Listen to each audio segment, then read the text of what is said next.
I'm stealing a few moments so that I can sit down and share with you all of my current whips. This is just entirely whips.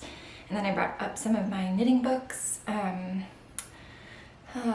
really liked Amanda made a suggestion about wanting to hear about some of my knitting books. So I'll share some of those with you.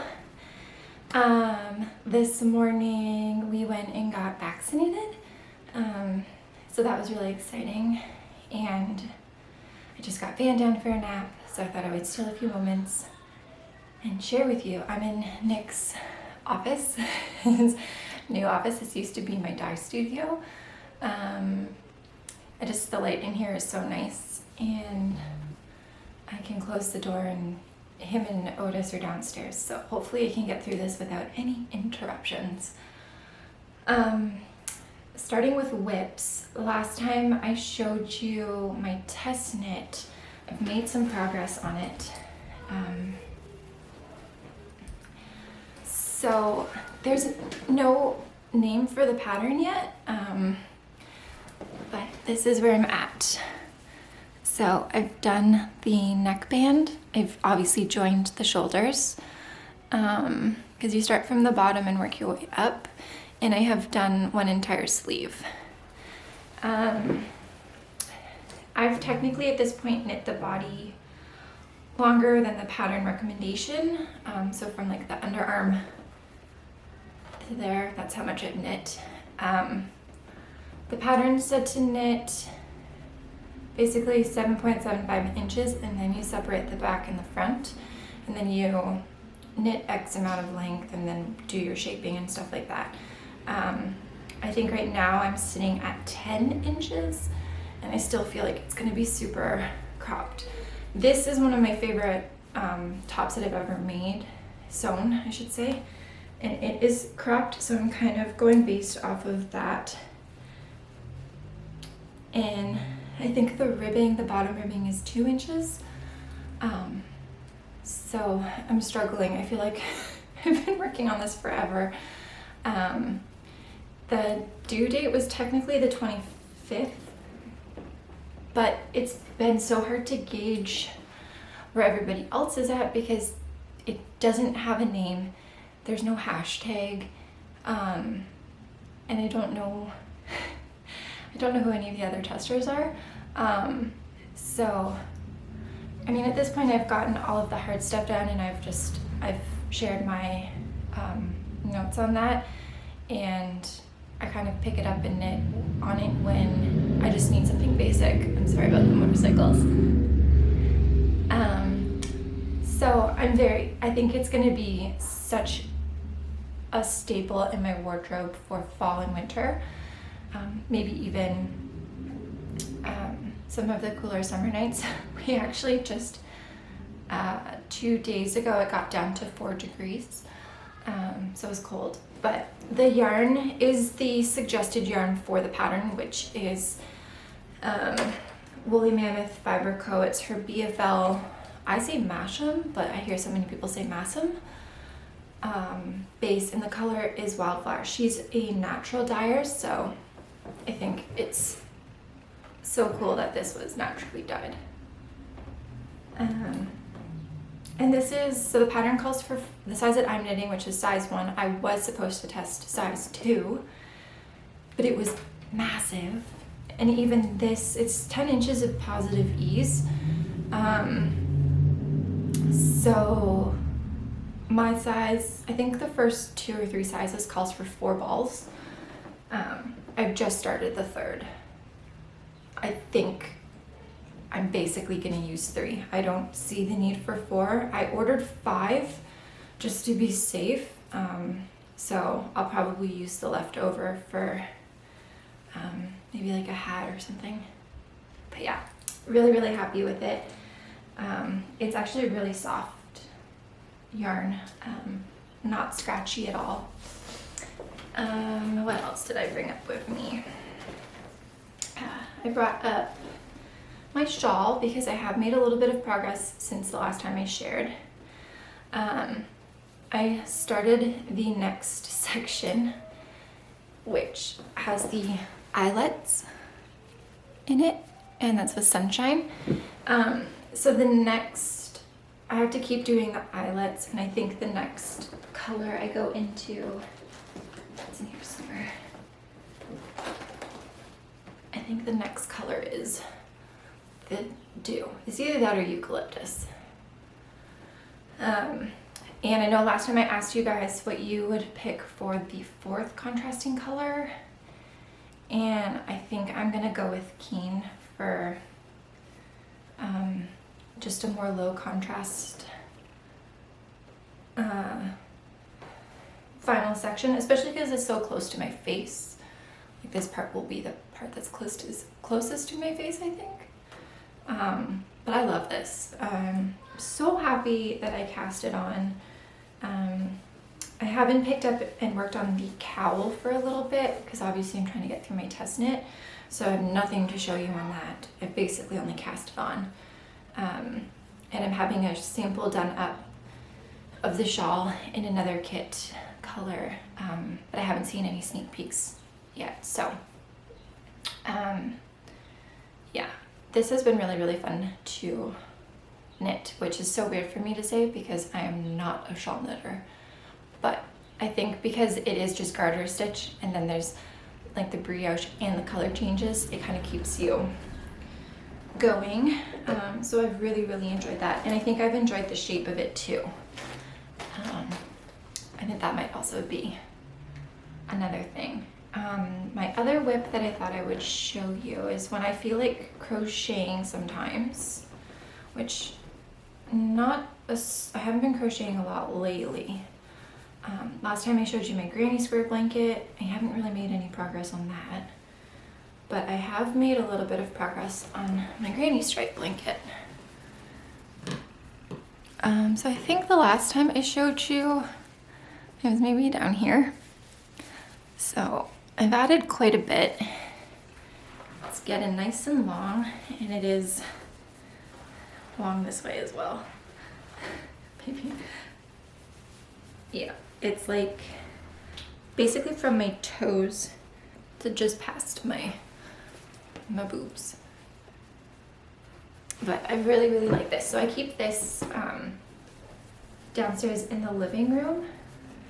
And if there's ever a night where I just don't want to think, or I don't feel like knitting, I'll do a few rows on my granny stripe blanket. And it's nice because at first it felt like it was taking a long time to see any progress, but now it's like kind of long enough, like and it's obviously wide enough that I can like kind of cuddle it. So I really like that. And then my fourth whip is brand new. I just cast it on last night, and this was on a whim.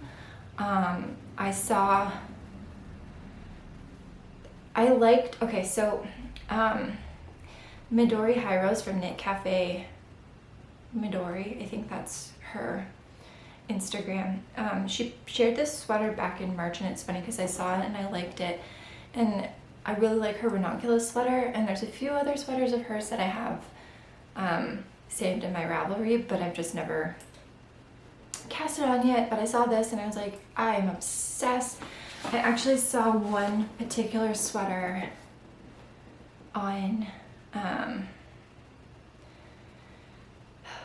the hashtag, and I'm going to show it to you if I can find it, and I loved it so much. So it's got this fun color work yoke, and then some color work at the bottom, and I just really liked, a lot of people keep referring to it as like a flower, and so I decided to cast on, and I really just kind of pulled from my stash. So my main color is Penny, and that's on my DK base. And then I had previously caked up Lilac Fields and Verbena, which is the watercolor, the one on the darker purple is the one from the Watercolor Collective. So I had these two already caked. I had some, oops, there it goes. I had some bear yarn, so non-dyed, left over from my vest. And then I had some pumpkin, which is naturally dyed from Emma of the Woolly Mammoth Fiber Company. And then I have one of her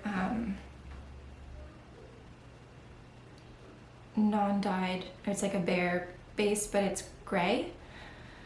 So I cast it on with Penny for the collar. And then it goes into, then it goes into the gray, and then it goes into Lilac Fields, and then it goes into Verbena, and then it goes into pumpkin. And then so the pumpkin is the zigzags. And then as soon as I'm through the zigzags, it goes back to Penny. So Penny will be the main body color. I'm obsessed. I did this all yesterday. So I'm gonna get back to that one hopefully later today. It would be really nice to get to the sleeve split maybe. The neat thing about this, so it's a circular yoke sweater, but once you get past the colorwork design, it switches to a raglan. So those raglan increases so that you can really customize the fit for you. I think it's meant to have 4 or 5 inches of positive ease. Don't quote me on that.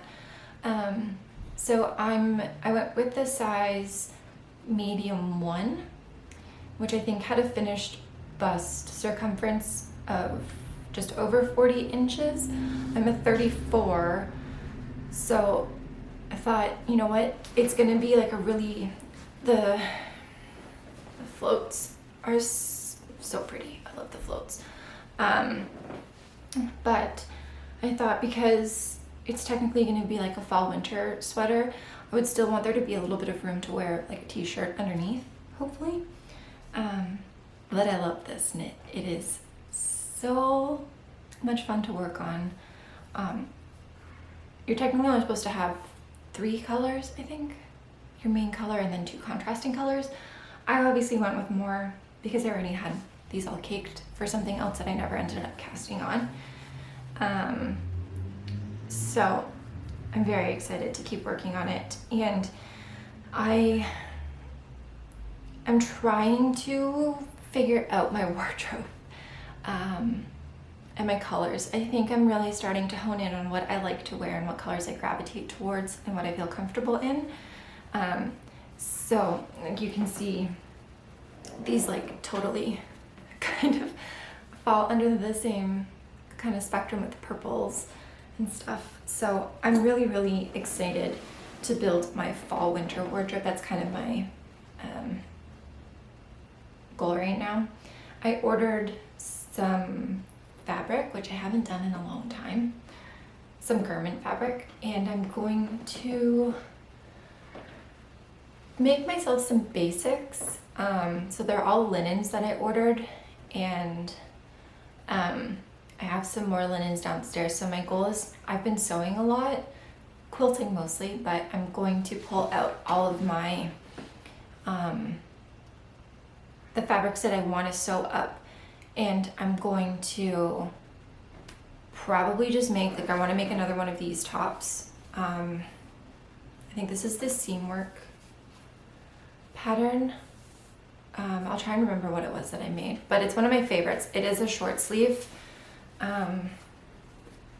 just like a boxy top. It needs to be ironed really badly, but I wear this a lot. It is one of my favorites, and it's great for layering too. I can wear it like, obviously I'm wearing it with jeans right now, but I can throw it over a dress or whatever. So I think I want to make some more of these. I want to make a linen dress that I would actually wear. So yeah, I'm really just focusing on building a cohesive wardrobe with things that will all kind of work together and can be worn together. Did I just say that? I don't know. now I'm going to show you my books. So one thing I should mention is I got some of these as a gift, gifts over the course of the last few years. So I'm going to talk about which ones I've bought for myself and which ones have been gifted, and then I'm going to kind of share which ones I've actually repeatedly used, which ones I haven't used. So the ones that were gifted to me are like the most heavy.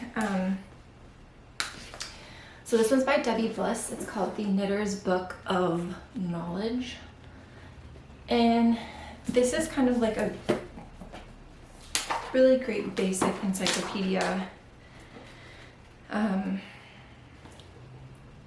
of knitting methods, like methods for knitting in the round, cables, crosses, and twists. So it has like diagrams and stuff like that. I don't really use this very much because again, we have Google and YouTube, but it is always there and ready when I need it. So like it's even got like different methods for grafting stitches together and stuff. So I would say it's a good little encyclopedia to have. But this one was gifted to me, and it is like a brick. It's very heavy. I feel like everybody knows this, but this is the Vogue Knitting, the ultimate knitting book. Again, it's great because it's got all of these. It's kind of, again, like another little encyclopedia, but it like touches on things like how to do a gauge swatch, and then like how to troubleshoot your gauge, and counting rows. So counting rows for garter stitch, stockinette stitch, between cables, and then again between cables. On the wrong side. So it's just got a whole bunch of different stuff. But again, it's like one of those things where I probably should just reach for these because they're so readily available on my bookshelf. But Google and YouTube are always like the first thing I go to. But I do flip through them from time to time. This one is the Knitter's Handy Book of Top-Down Sweaters for designing. I ordered this on a whim when I was like, I'm gonna design a sweater. That hasn't happened yet, but it's great because it basically gives you, like, you can go in and choose based off of what kind of sweater you want to knit. So like this is adult size. This is like how to figure out your yoke, and it tells you like what to cast on, tells you, set up row, when to do your increases, and it gives you all of the information to basically do different kinds of sweaters. So it'll break down, I think there's like raglan,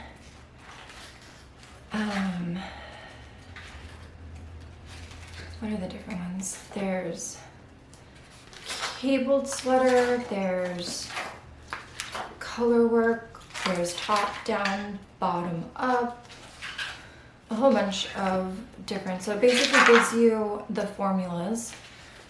It even gives you the patterns for some of the sweaters. Like, looks like I spilled something on this. Different sweaters, you can see all of the different ones on the front. I have flipped through this a bunch. They even have kid sizes in here. So overall, I think it's a great book. I just haven't really used it yet. Okay, so here. Discover top-down knitting from the ground up. So seamless yoke, a raglan, a set-in sleeve, and a saddle shoulder. So I lied, there's no bottom up. So this is a great book. I think I got this off of Amazon. So that's another one. But I would say that my most used, well, actually, I'll go with this one first. So when I was getting into sock knitting, I was asking about books on sock knitting. So Socks from the Toe Up was a really big popular book that was recommended. I have since learned that I prefer to knit socks from the cuff down. So I haven't really looked through this very much. There are some really, really cute patterns. So I'm sure that they could be worked in the reverse from the cuff down. But this is, yeah, so this is one that I've looked through quite a bit. But the other book that I got is The Knitter's Book of Socks by Clara Parks. I love this book a lot. This has been great. It was one of the most recommended books. It just breaks down everything from knitting socks with different fibers and the benefits of doing that. It talks about elastic, yarn, tension, and gauge. There's notes about socks and their fits. There's just a whole bunch. And then there's the patterns in here as well. So this is a really great book that I absolutely love a lot. I also recently got myself the Japanese knitting stitch Bible. This book is beautiful if you've never looked through it. And one day I will be brave enough to cast on some stuff from here. So she gives you, like look at this, you can do stuff with beads.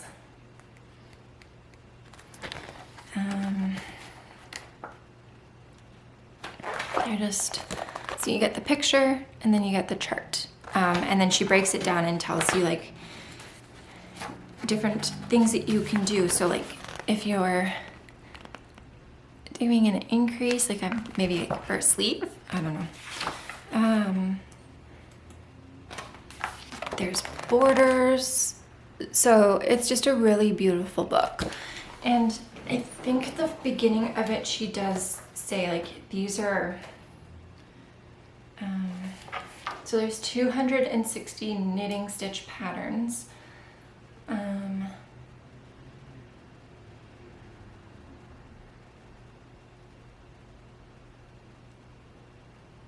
Yeah, so she does give you permission to use these if you're designing, but obviously she wants you to credit her for the patterns, which I think is totally fair. So I love this book. Sometimes I will look through this just to get inspired or to be like, I'm gonna knit some cables. I did cast on my Daydreamer. It doesn't look like much right now because it's literally just an inch of ribbing. I ordered extra needles. I secretly hate having to knit the front band and the back band and then having to join for a split hem. I think it's easier to knit like when you work top down and you have to split it that way because there's already so much fabric. So it feels like you accomplished something. But for me, I just find it so boring. So I've knit the front band and now I have to knit the back band, which is technically twice the length. I think the front one's 1.5 inches and you have to knit the back one 3 inches, and I'm just like, oh gosh, 3 inches of ribbing. But majority of the comments about the Daydreamer pattern by Andrea Mowry is that it's a slow knit. So I'm just taking my time with it, and maybe by the next video I'll have something to show you. My most favorite book and my most used book is actually the Fleece and Fiber Source book. I'm obsessed with this. I will literally just look at it. I have learned so much from it. It talks about different breeds of sheep and then there's sub-breeds, where they live. I think this is great if you're a dyer and you're getting into breed specific yarns. But it does break down it shows you, I've talked about this book before, but it shows you, this is a good example. This is a Northern European short-tailed sheep, but it will show you all of the different colors of the fiber that you can source from this breed of sheep. And then it even in some of examples has little tiny knit swatches. It gives you pictures of every single breed of sheep. There's another example. So it's really cool because I've been trying, like, well, if you've been here for a bit, then you know that it's been a year now. The last year I've been talking to farms and mills, and they just throw words at you like greased, scoured, micron, and I'm like, what does this all mean? So when they email me, I basically just pull out my book and I'm like, oh, okay, that's what you mean. So this is hands down my favorite book. And it's actually, if I didn't have two messy boys, I would keep it out on my coffee table. But look at how cute this is. I don't know if you can see, it's metallic, little tiny metallic sheep. So those are a few of my favorite books. I have more downstairs, but those ones I didn't really think were worthy of talking about because I don't really use them. One's a crochet book on how to make crochet people. Yeah, never got around to really doing that. And then I did bring up two of my pom-pom magazines, two that I actually really like. So this one is their Spring 2020, and the other one that I really like is the Botanical issue, which was from Spring 2019. This sweater on the front cover is a sweater I really want to knit. I've shared it before, I think.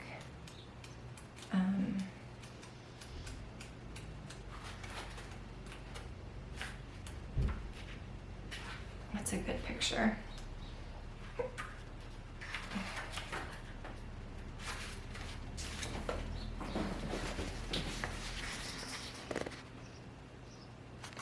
I love the raglan detailing. So, those are some of my favorite books and magazines that I keep readily available. And yeah, this week is gonna be, I think, a bit of a weird week. I have to send off another wholesale order, but then I'm gonna start working on stuff for a shop update, for my anniversary update. So I will be doing a few more vlogs. I hope that you guys like those. Take them on my phone. It's so much easier to carry that around than to have to set up a camera on a tripod. And I'm hopefully gonna do a bit of a garden tour. It got so sad. I think I lost all my peppers. I've lost my pumpkins. I lost my sweet peas. But I have to water this or spray it. But I planted a new tray of sweet peas, and I've currently got 1, 2, 3, 4, 5 have sprouted, which is really exciting. I am going to try and do some things a little bit differently this time. And I planted dahlia bulbs. I did not do it the right way. I watch a gardener called, or YouTuber, Garden Answer. I'm obsessed with her videos. She just did a video yesterday, I watched it today, on planting summer bulbs.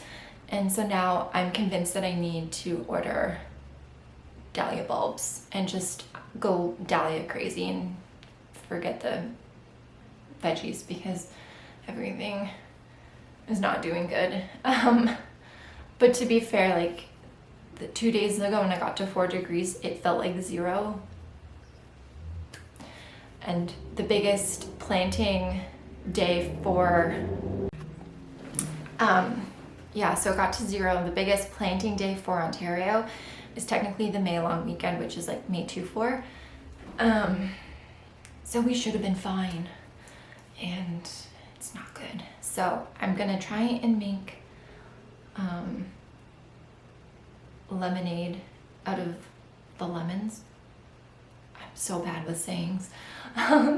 So the peonies are doing good. I've planted some wildflowers. I'm gonna check on them and see how they're doing. But I think I might go dahlia heavy and then just hope for the best. We'll see.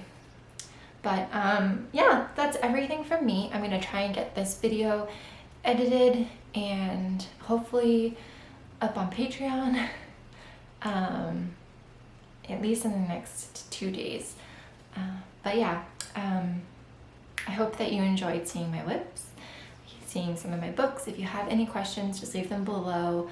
I have no new yarn acquisitions, but hopefully I'll have some pretty fabric to show you once it comes in the mail. And that's pretty much everything from me. As always, thank you so much for being here and supporting me on this platform. I hope that you guys are all doing well and that the weather is nice where you are. And yeah, I will be back soon to chat with you.